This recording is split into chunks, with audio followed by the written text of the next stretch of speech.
আপনি সে কথা ভুলে গিয়েছেন। এই স্বাধীন আদালতের পরে আপনি আমাদের সঙ্গে পায়ে পায়ে ঘুরতেন। সংস্কার কার্যক্রম শুরু হয়েছে।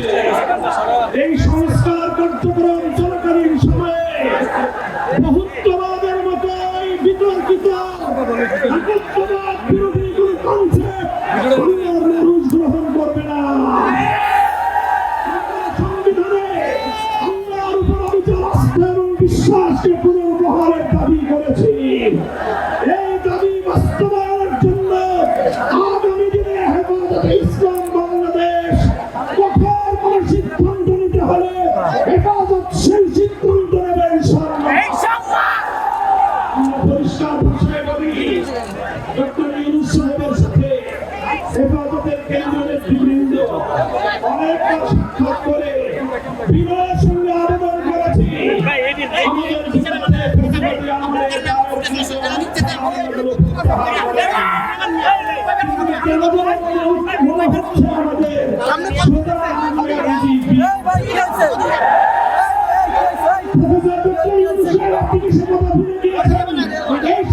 আদালতের পরে আপনি আমাদের সঙ্গে পায়ে পায়ে ঘুরতেন, আমাদের গলিতে গলিতে ঘুরতেন।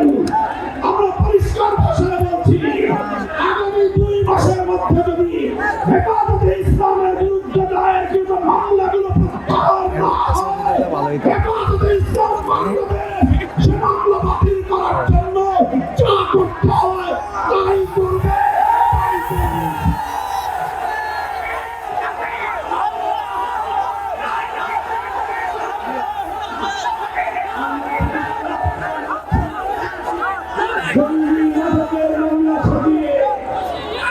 জঙ্গি নাটকের মামলা সাজিয়ে আল্লাহ নবীর প্রকৃত উম্মত নবী প্রেমী উম্মতদেরকে